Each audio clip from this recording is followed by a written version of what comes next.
I have removed the cabinet above the second passenger window. Cabinet right next to it that goes right above the door in the co-pilot seat is quite loose, but I'm going to wait to get around to that. I remove the cabinet above the window, and I've started to remove the cabinet above the door. Now I wanted to show you something very interesting. Up here in this cabinet is where the battery disconnect switches were, and I had taken them out. And right here, you see all that insulation fluff? That's what fell out when I took the battery disconnect cover off. I think that mice have made a nice home back there for many years. Here's a close-up of inside the battery disconnect box right behind the panel, and it does prove what I suspected, that mice have indeed been making themselves at home back there. You can see the mice droppings there. Now, looks like scattered all around there. Yeah, it's very interesting to see all the work they did to build their home. All that varied insulation they gathered and different particles. Very interesting. How did the mice more than likely get in there behind the panel? Well, there's a number of ways here that you can see where this wiring cable comes out there. Mice can fit through that small of a hole. Remember, they can, if they can squeeze through the hole the size of a dime, they can get in. Maybe there, but more than likely they came in and out there.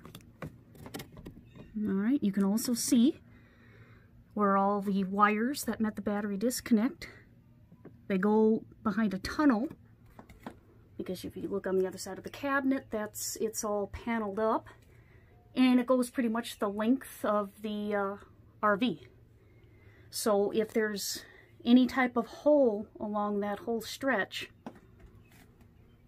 that is also a way that the mice made their way in there. So when we look at the back of my battery disconnect panel that I removed there from the ceiling, you can see more evidence that the mice indeed were back there. I'll take a look here and zoom in on this wire. Looks like they were 9 on this wire.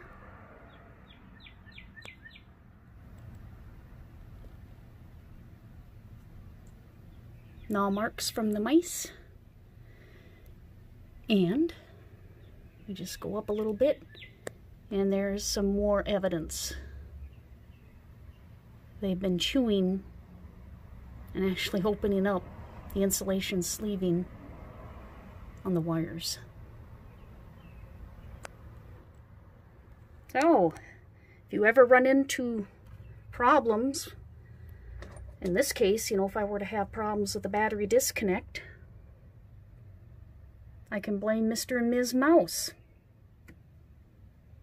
Good information to know.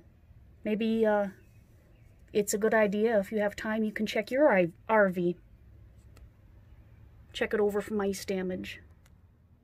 As I am looking more into the ceiling part of where the battery disconnect area used to be, I just pull that back a little bit, and undoubtedly the mice have also been coming through this little hole here where these 2 wires came out, because this easily bends back.